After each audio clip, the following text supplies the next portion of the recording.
যোৱা 13 বছৰৰ পৰা মোক বিভিন্ন অলংকাৰে মোক সম্বোধন কৰিছে, বিভিন্ন অলংকাৰে কম। আগতে কি কৈছিল যে মই ব্লু আইড বয়, গৌৰৱ গগৈ ব্লু আইড বয়, তাৰপিছত কি ক'লে সৰু ল'ৰা বাচ্চা, তাৰপিছত কি ক'লে যুৱৰাজ, আৰু এতিয়া কি ক'বলৈ আৰম্ভ কৰিছে পাকিস্তানী এজেণ্ট। তো মোৰ কাৰণে একো নতুন কথা নহয়। কিবা কাৰণত মুখ্যমন্ত্ৰী মহোদয় আমাক লৈ এতিয়াৰ পৰা নহয় আগৰ পৰাই শংকিত, আৰু বিভিন্ন অলংকাৰে মোক সম্বোধন কৰি থাকে। তথাপিও তেওঁ বয়সত মোতকৈ ডাঙৰ, মই সদায় তেওঁ ডাঙৰীয়া বা দাদা হিচাপে তেওঁক সম্বোধন কৰোঁ। কিন্তু এইটো কিবা কথা হ'ল নেকি? তেওঁ কি কৈছে যে মই কাকো নজনাকৈ পাকিস্তানলৈ গৈছোঁ। এইটো হ'ব পাৰে নেকি? কোনোবাই ভাৰত চৰকাৰক বৰ্ডাৰত যেতিয়া থাকে, বৰ্ডাৰত ভাৰত চৰকাৰৰ অফিচৰবোৰ নাই নেকি? চেক পইণ্টত নাথাকে নেকি? ভাৰত চৰকাৰক নজনাকৈ কোনোবাই গ'ল, তেওঁৰ মতে তাত প্ৰশিক্ষণ ল'লে আৰু ঘূৰিও আহিলে।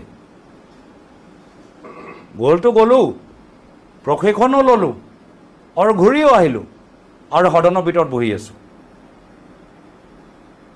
সদনৰ ভিতৰত দলপতি হিচাপে বহি আছোঁ। এয়া হ'ল তেওঁৰ থেৰী। এইটো কিবা মানে কথা হ'ল নেকি? চাওক, যশৱন্ত সিং, নৰেন্দ্ৰ মোদী, আদৱানী, তেওঁলোকে ৰাইজক দেখাই পেলাই গৈছে, চৰকাৰী দায়িত্বত গৈছে।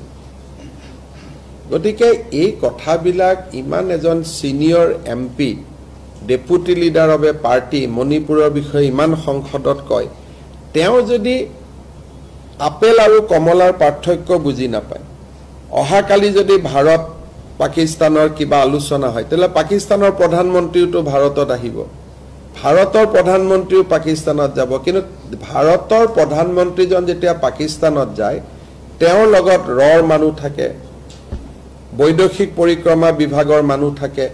প্ৰধানমন্ত্ৰীজন অকলে নাযায়, তেওঁ লগত 40-50 জন মানুহ লগত লৈ যায়। কি কথা পাতিছে নাপাতিছে ৰেকৰ্ড হয়, আৰু দিনৰ পোহৰত যায়।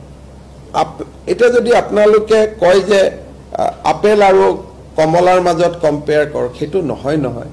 ৰাষ্ট্ৰৰ দায়িত্বতটো আমি তেতিয়া ক'ব পাৰে যে ইণ্ডিয়ান আৰ্মিওতো পাকিস্তানৰ ভিতৰত যায় আক্ৰমণ কৰিবৰ কাৰণে। গতিকে ৰাষ্ট্ৰৰ দায়িত্বত যোৱা আৰু চুপে চাপে যোৱাৰ মাজত বহুত পাৰ্থক্য আছে, আৰু তেখেতে কোন কোন গৈ আছে তাক জাষ্টিফাই কৰিব খুজি আছে। তাৰমানে তেওঁ যোৱাটো হয় নেকি? কোন নৰেন্দ্ৰ মোদী গৈছে, কোনোবা RSSৰ মানুহৰ নাম লয়, মই জীৱনতে শুনা নাই কোন তেনেকুৱা মানুহ। সেইটোকে তেওঁ বেলেগে যোৱাৰ উদাহৰণবোৰ দি আছে। তাৰমানে মোৰ অভিযোগটো আপোনালোকেও আন্দাজ কৰিব পাৰিছে যে মোৰ অভিযোগটো সঁচা। এতিয়া চাওক, সেইটোতো আমি কিয় ৰ'ব লাগে সেইটো আমি ডিচাইড কৰিম নহয়। তেওঁ সোনকালে কৰোৱাব খুজি আছে যাতে মই প্ৰভুক হৈ কাগজ পত্ৰ নোহোৱাকৈ আপোনালোকক কৈ দিওঁ। কিন্তু মইতো 25 বছৰ ৰাজনীতি কৰিলোঁ নাই, কেতিয়া কি ক'ব লাগেতো ময়ো জানো। গতিকে আমাৰ ডেট জানুৱাৰীতে 10 ছেপ্টেম্বৰ দিছোঁ। যেনেকৈ বিয়া বাৰু কেতিয়াবা আপোনালোকে ক'ব নেকি যে বিয়াখন কিয় ডিচেম্বৰত ঠিক কৰিলে, আজিয়ে কয়, ডেট কাল চায়ে কৰিব লাগে না।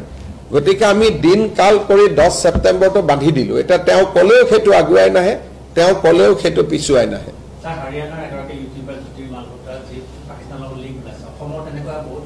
মই ভাবোঁ যে জ্যোতি মালহোত্ৰাতকৈ আমাৰ কেছটো বেছি চিৰিয়াছ। জ্যোতি মালহোত্ৰাৰ কেছটোতো এটা ইউটিউবাৰ ডেকা ছোৱালী এজনী, তাই গ'ল, জাচুচ হ'ল, বেলেগ কথা। কিন্তু সংসদ যোনে নেকি ডাইৰেক্ট ঘূৰি আহি পেলাই জ্যোতি মালহোত্ৰাই নিউক্লিয়াৰ ৱেপনৰ ওপৰত সংসদত কুৱেশ্যন কৰিব নোৱাৰে, জ্যোতি মালহোত্ৰাই ৰাফেলৰ ওপৰত কুৱেশ্যন কৰিব নোৱাৰে। কিন্তু আমাৰ জনাই সংসদত নিউক্লিয়াৰ ৱেপন ক'ত আছে, ৰাফেল ক'ত আছে, কোষ্ট গাৰ্ডে ক'ত কি ৰাখিছে। গতিকে আমাৰ জনৰ লগত জ্যোতি মালহোত্ৰা যদি 10, এখেত 100। বাকী ইউটিউবাৰবিলাক আপুনি যিটো কৈছে মই বুজিছোঁ, আৰু আমি সদায় এৰেষ্ট কৰিয়ে আছোঁ। কোনোবা যদি পাকিস্তানত যোৱা নাম আছে মোক দি দিব। জ্যোতি মালহোত্ৰাটো এতিয়া পাকিস্তানত তেওঁৰ ল'ৰা অসমৰ্থিত বাতৰি যে তেওঁৰ সন্তান এটাও তাতে আছে বুলি কৈছে গতিকে বাট মই ইমান নাজানো মই কেছটো ষ্টাডিও কৰা নাই তেনেকুৱা যদি অসমত আৰু কোনোবা আছে এজনৰ নামটোতো মই জানো আৰু যদি বাকি কিবা আছে নাম আপোনালোকে দিব ব্যৱস্থা ল'ম